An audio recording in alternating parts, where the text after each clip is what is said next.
उत्तर कोलकाता के शिमला क्षेत्र के प्रसिद्ध वकील विश्वनाथ दत्त की पत्नी थी भुवनेश्वरी देवी। भुवनेश्वरी देवी के घर में 3 पुत्रियां थीं। फिर भी वह पुत्र की प्राप्ति के आशा में प्रतिदिन भगवान शिव की पूजा करती थी तथा भगवान शिव जैसे पुत्र की कामना करती थी और शिवलिंग पर जल चढ़ाती थी।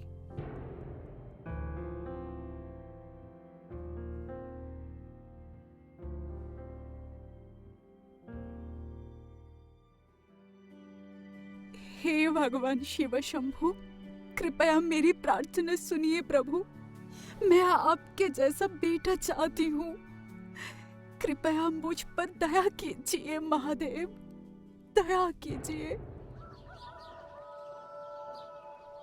अंततः भगवान शिव ने देवी भुवनेश्वरी की प्रार्थना सुन ली। भगवान शिव के आशीर्वाद से भुवनेश्वरी देवी को पुत्र का जन्म हुआ। भुवनेश्वरी देवी ने अपने बेटे का नाम काशी के वीरेश्वर शिव के याद में वीरेश्वर रखा, जिनसे बाद में बच्चे को बिले उपनाम मिला।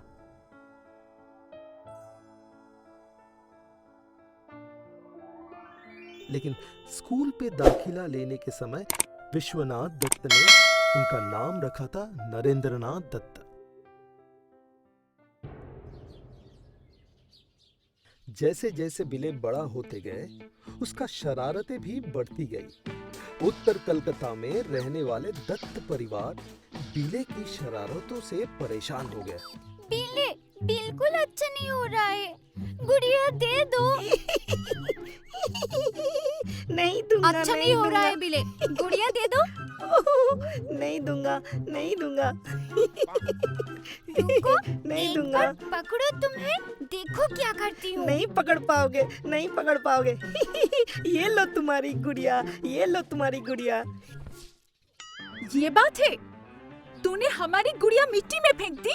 रुक, तुझे बताती हूँ।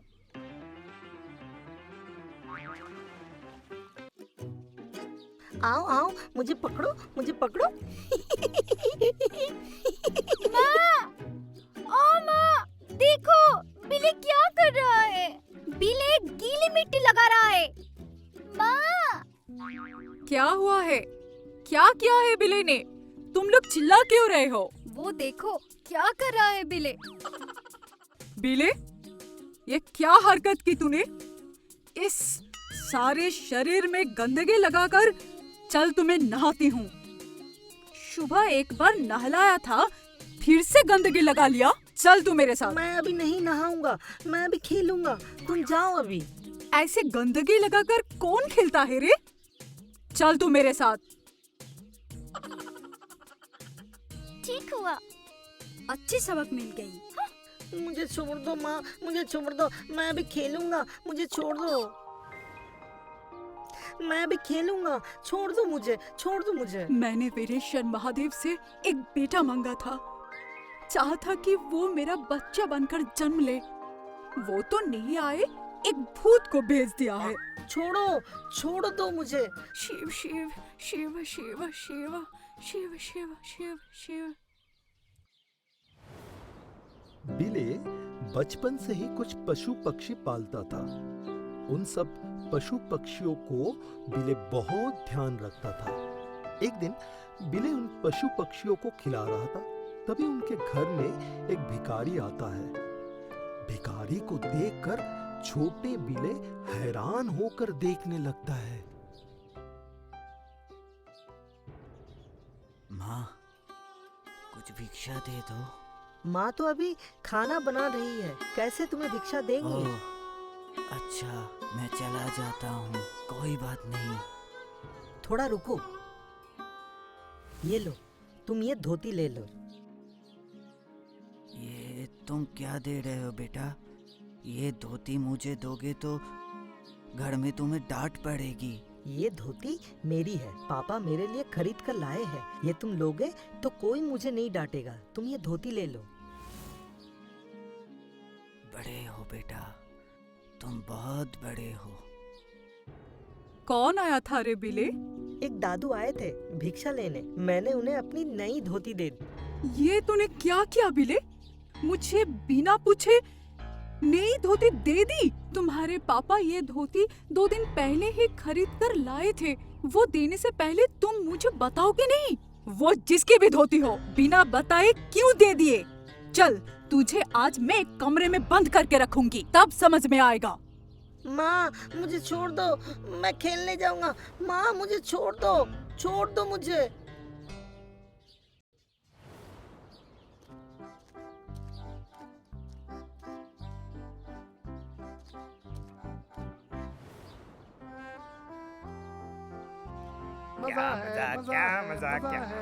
मजा है, मजा। कहा था ना, ये चंपा के फूल के पेड़ पे झूला झूलने में बहुत मजा आएगा। बिले अपने दोस्तों के ग्रुप का नेता था। दिन भर पूरे मोहल्ले के बच्चों की शरारत चलती थी इस बिले की लीडरशिप में। बिले आज अपने खेल के साथियों को बूढ़े राम रतन बाबू के बगीचे के बड़े चंपा के पेड़ में लाए हैं। उद्देश्य पेड़ की डाल पकड़कर झूला झूलना। आए हाय, मोहल्ले के बच्चे फिर से यहाँ आ गए। मेरा बागीचा तो बिल्कुल बर्बाद कर देंगे और कहीं गिर कर हाथ पाँव ना तोड़ ले। नहीं नहीं नहीं, इन्हें यहाँ से भगाना होगा। प्यार से जाने को कहूँगा तो सुनेंगे नहीं लगता है, तो क्या डांटूंगा? नहीं नहीं, बच्चों का नेता तो वो दत्तगढ़ का बिले है। डांटने से काम नहीं होगा लगता है, तो कैसे जाएं? डांटने से काम तो नहीं होगा लगता है। हाँ, एक उपाय दिमाग में आया है, उम्मीद है काम देगा। क्या मजा, ही क्या मजा। अरे बच्चों, तुम लोग क्या कर रहे हो? बताओ मुझे। हम झूला झूल रहे हैं दादा मोशाई। अच्छा, तो तुम लोग पेड़ के डाल से नीचे आ जाओ। मैं ये चांपा पेड़ के बारे में तुम लोगों को एक कहानी सुनाऊंगा। कहानी? हाँ, हम कहानी सुनेंगे। हाँ, कहानी सुनेंगे। कहानी सुनाइए, हम कहानी सुनेंगे। लेकिन मैं तुम्हें ब्रह्मदैत्य की कहानी सुनाऊंगा। तुम लोग डरोगे तो नहीं? क्यों बताओ? तुम डरोगे तो नहीं ना? ब्रह्मदैत्य की कहानी सुनाओगे? नहीं, हम नहीं डरेंगे दादा मोशाई, आप सुनाओ। सचमुच का ब्रह्मदैत्य की कहानी। तुम लोग जानते हो, ये चांपा पेड़ पर एक सचमुच का ब्रह्मदैत्य रहता है, जिसे तुम लोग भूत बोलते हो। इतना बड़ा उसका शरीर, बड़े बड़े लाल लाल उसका आँख, कुलों के जैसे बड़े बड़े उसके कान, मुनी के जैसे बड़े बड़े उसके दांत। कितना भयानक ब्रह्मदैत्य। ब्रह्मदैत्य इस चंपा के पेड़ पर रहते हैं। हाँ, इस चांपा पेड़ पे ही रहता है वो डाली पर बैठता है। और वो डाली पर बैठकर क्या करते हैं जानते हो? क्या करते हैं? जो लोग पेड़ के डाल पर झूला झूलते हैं, उनके गर्दन तोड़ देते हैं। बहुत सावधान, तो तुम लोग यहाँ पे मत आया करो। यहाँ आकर चांपा पेड़ की डाल पर झूला झूलोगे या फूल तोड़ोगे तो ब्रह्मदैत्य तुम्हारा भी गर्दन तोड़ देगा। बहुत सावधान, वो बहुत गुस्से वाला है, बहुत भयानक है। आज के बाद तुम लोग यहाँ मत आना। नहीं, हम लोग यहाँ नहीं आएंगे। पीले, चल, हम लोग कहीं और जाके खेलते हैं। ठीक है, चल। दावा ने काम कर दिया लगता है। ब्रह्मदैत्य के डर से वो लोग और नहीं आएंगे इधर। चलो बाबा, निश्चिंत हो गया।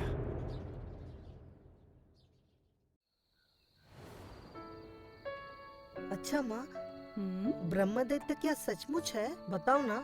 हाँ, सचमुच है। जो लोग शैतानी करते हैं, बड़ों की बात नहीं सुनते, ब्रह्मदैत्य उसे पकड़ता है। पकड़ता कैसे है? गर्दन तोड़ देता है? हाँ, गर्दन तोड़ देता है। अब तू सो जा, और बात नहीं, सो जा। बिले, ये बिले, बिले, सुबह सुबह कहाँ गया लड़का? ये बिले, घर में तो बिले का पता नहीं चल रहा है, मतलब दोस्तों के साथ खेलने गया है। ये एक लड़का है, दिन भर खेल और खेल। बिले, बिले, ये बिले, खेलने नहीं जाएगा? आंटी, बिले कहाँ है? बिले तुम लोगों के साथ खेलने नहीं गया? नहीं तो, हम ही तो खेलने के लिए उसे ढूंढने आए हैं। ये बाबा, कहाँ गया लड़का? हम जहाँ जहाँ खेलते हैं वहाँ बिले नहीं है, लेकिन हम राम रतन दादा मशाई के बागीचे में नहीं गए। बिले वहाँ तो नहीं है ना? बोलो। नहीं नहीं, बिले वहाँ नहीं जाएगा। राम रतन दादा मशाई के बागीचे के चापा पेड़ पर तो ब्रह्म दैत्य है। बिले कभी वहाँ नहीं जाएगा। मुझे लगता है बिले उस चाचा के बागीचा में है, तुम लोग जाओ। बिले चापा पेड़ पर? ब्रह्म दैत्य ने उसका गर्दन तो नहीं तोड़ा ना? राम राम राम राम राम राम राम, भगवान हमारा रक्षा करे। तुम लोग इतने देर से आए हो, आओ आओ झूला झूलोगे, आओ। तू चापा पेड़ पर है, तुझे डर नहीं लग रहा है? डर? कैसा डर? अरे ब्रह्मदत्ती का डर। अगर वो आके तेरा गर्दन तोड़ दे तो? मैं तो ब्रह्मदैत्य देखने ही यहाँ आया हूँ, लेकिन ब्रह्मदैत्य ही नहीं आया। तुझे डर नहीं लगा? ब्रह्मदैत्य आता तो डर लगता, आया ही नहीं। सोचा था ब्रह्मदैत्य देखने को मिलेगा। मुझे लगता है इस चापा के पेड़ पर ब्रह्मदैत्य नहीं है। तू ये कैसे कह सकता है कि वो इस पेड़ पर नहीं है? दादा मोशाई ने कहा था कोई इस पेड़ के डाल पर झूला झूले या फूल तोड़ने पर ब्रह्मदैत्य उसके गर्दन तोड़ देते हैं। मैं यहाँ बहुत देर से हूँ, यहाँ सचमुच ब्रह्मदैत्य होता तो मेरा गर्दन तोड़ने के लिए आ जाता और इतनी देर में मेरा गर्दन तोड़ भी देता। समझा। सोचा था ब्रह्मदत्त की कहानी सुन के वो लोग डर जाएंगे, लेकिन पीले ने कहानी को झूठा साबित कर दिया। सच में उसमें हिम्मत है और बुद्धि दोनों ही है। छू नहीं सकते, छू नहीं सकते, छू नहीं सकते, छू नहीं सकते। छोटे बिले का प्रिय विषय खेलना और दौड़ना था, इसीलिए बिले दोस्तों के साथ खेलना बहुत पसंद करता था। सिर्फ इतना ही नहीं, वो खुद नए नए खेल बनाता था और खेलता था। पकड़ लिया, पकड़ लिया। आओ आओ आओ, अब हम एक नया खेल खेलेंगे। कौन सा खेल? ध्यान ध्यान खेल। वो कैसा खेल है? हम इस पेड़ के नीचे बैठकर भगवान का ध्यान करेंगे। भगवान का ध्यान? हाँ, देखना बहुत मजा आएगा। आओ हम शुरू करते हैं।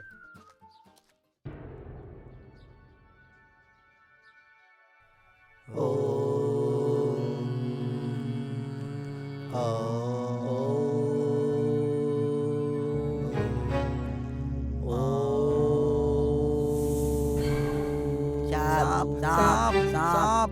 बिले, तुम्हारे सामने सांप है। भागो भागो भागो बिले, वापस आ जा बिले, वापस आ जा।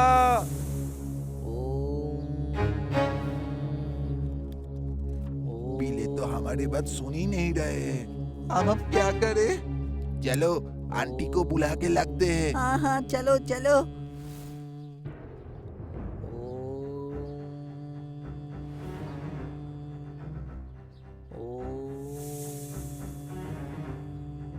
ये क्या? अरे कोई है, मेरे बेटे को बचाओ, बचाओ। ये भगवान, रक्षा कीजिए, रक्षा कीजिए मेरे बेटे को।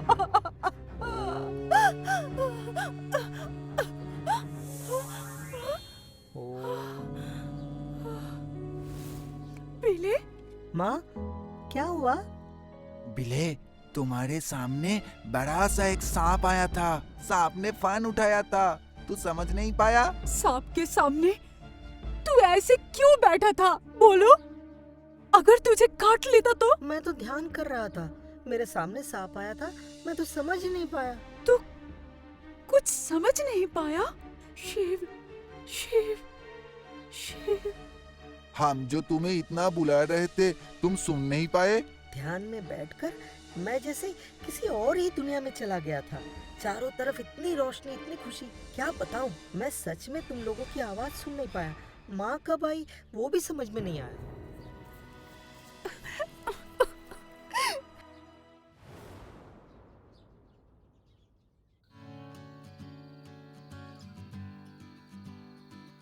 छोटा बिले जितना शैतान था, दिन भर खेलने कूदने में लगा रहता था, उतने ही पढ़ाई में भी अच्छा था। कोई पढ़ाई एक बार पढ़कर या मास्टर जी से मुंह से सुनकर बिले वो पढ़ाई याद रख सकता था और बिले का जिज्ञासु मन कुसंस्कार से मुक्त था। एक दिन बिले अपने पापा विश्वनाथ दत्ता के बैठक खाने में चुप चुप कर जाता है। बैठक खाने कमरे में अदालत के मामले के बारे में बात करने आए लोगों से विश्वनाथ बात करता था। उस कमरे में विभिन्न जाति संप्रदाय के लोगों के लिए अलग अलग हुक्का रखा होता था। एक जाति का इंसान दूसरे जाति का इस्तेमाल किया हुआ हुक्का पीने से जात चला जाएगा, ऐसे कुसंस्कार उस समय प्रचलित था। बिले उस कमरे में घुसकर सब हुक्के में मुंह लगाकर देखता है, उसका जात चला जाता है कि नहीं। ये तू क्या कर रहा है बिले? हाँ, माँ मैं चुप, कोई बात नहीं, तू चल मेरे साथ। माँ छोड़ दो, असल में मैं तू चल तेरे पापा के पास, मैं और तुझे संभाल नहीं सकती, चल तू। क्या हुआ है? उसे से खींच कर क्यों ला रही हो? क्या किया है बिले ने? बिले तुम्हारे बैठक खाना कमरे में घुसकर विभिन्न जाति के लोगों के लिए अलग अलग रखा हुआ हुक्का में मुंह दिया। तुम सोचो, इस उम्र में वो बाबू हुक्का पी रहा था। ये क्या बिले, तुम छोटे हो, तुम्हारे हुक्का में मुंह देना उचित नहीं था और तुम जानते नहीं हो कि दूसरे जाति के हुक्के में मुंह देने से इंसान का जात चला जाता है। जात जाने से क्या होता है पापा? वो तो नहीं जानता, लेकिन ऐसा नहीं करना चाहिए, उसे पाप होता है, नुकसान होता है। पापा मैं तो परीक्षा कर रहा था कि दूसरे जाति के हुक्का में मुंह देने से मेरा जात जाता है कि नहीं। ये देखो, मैंने सब हुक्का में मुंह दिया लेकिन मेरा तो कोई नुकसान नहीं हुआ। मैं जैसे था वैसे ही हूँ, मेरा जात भी नहीं गया, मुझे तो कोई पाप भी नहीं लगा। तो बाकी सब क्यों ये सब बोलते हैं? ये सब तू क्या बोल रहा है बिले? तू क्यों किया है ये सब? बिले तो सही बात कह रहा है भुवनेश्वरी। इतने दिनों से मेरे मन में ये जात पात संप्रदाय को लेकर जो कुसंस्कार घर कर रहा था, वो आज बिले ने तोड़ दिया। सच में हम पढ़ लिख कर कुछ भी नहीं समझ पाए। वो इस छोटे लड़के ने कितना सुंदर करके समझा के दिया। नहीं भुवनेश्वरी, तुम उसे मत डांटो। तुम देखना, ये लड़का एक दिन अंधेरे में रहने वाले लोगों की आंखें खोलेंगे, समाज में बदलाव लाएंगे। तब हमारे बिले को सब जानेंगे। वो सिर्फ अपने दोस्तों का नहीं, एक समय पूरे दुनिया में नेतृत्व करेगा, सबको रास्ता दिखाएगा। शिव शिव शिव शिव शिव।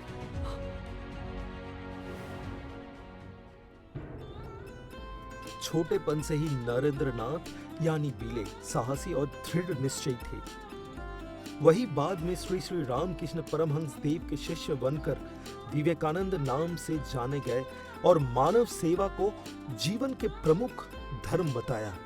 उन्होंने सिखाया, जीवे प्रेम कोरे जई जौन शेई जौन शेविचे ईश्वर। विवेकानंद मानते थे सर्वधर्म शांति की बात करते हैं, भाईचारा की बात करते हैं, कोई धर्म हिंसा की बात नहीं करता।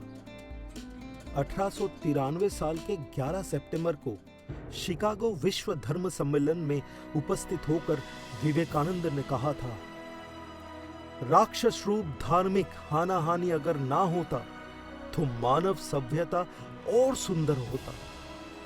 अब समय आ गया है धर्म के नाम पर ये हिंसा और हानाहानि बंद करने का।